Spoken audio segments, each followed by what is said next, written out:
Yes, be ready. Start.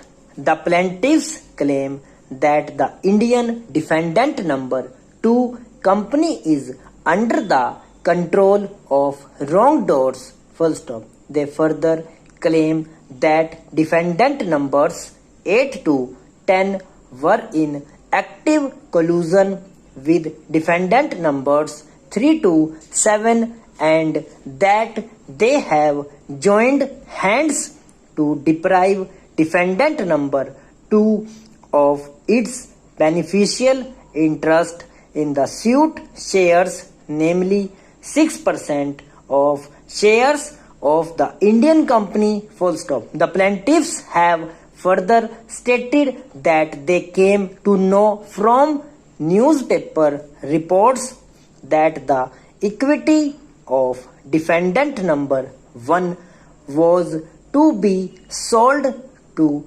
private equity investors through a bidding process and that defendant numbers 3 to 7 along with defendant numbers 8 to 9 were attempting to sell their investments in the Indian company. Full stop. It was urged that in case such a sale was to happen, defendant number 2, which had financed the purchase of such shares, would be put to loss if its beneficial interest was not recorded in the books of the Indian company. Full stop. While filing the suit, the plaintiffs had filed application number 292 of 2018 seeking leave to institute the suit within the jurisdiction of the High Court of Judicature at Madras. Full stop.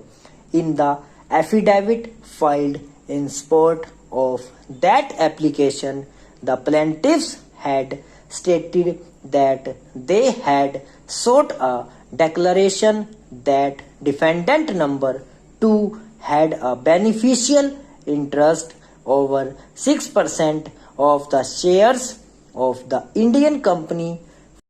Next stanza. However, the shares might be alienated. Full stop.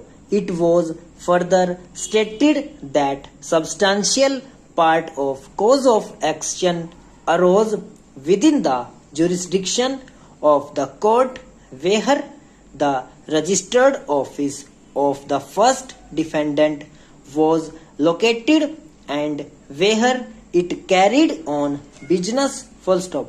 Further, the entire subject matter of the suit was the shares of the Indian company which are held by defendant numbers 3 to 7 and that defendant numbers 3, 5, 6 and 7 normally reside in Chennai. Full stop.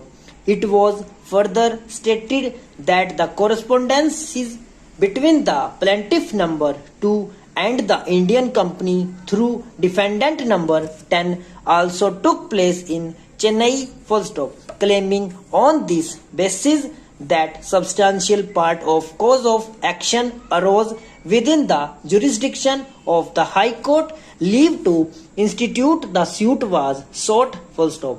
The single judge court granted leave. Full stop. As noted above, the contested defendants filed applications for revocation of the order granted leave to the plaintiffs. Full stop.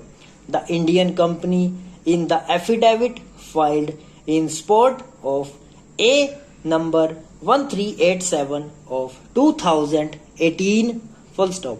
Next stanza.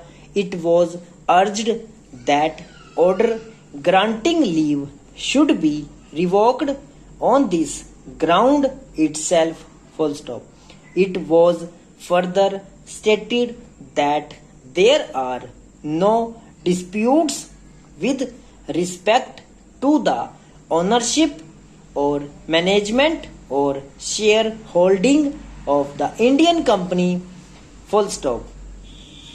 It also took the stand that the plaintiffs are neither the shareholders nor the directors of the Indian company and therefore they had no right to sue, and consequently the suit itself is not maintainable, full stop. It also averred that the disputes between the plaintiffs and defendant numbers 3 to 7 arose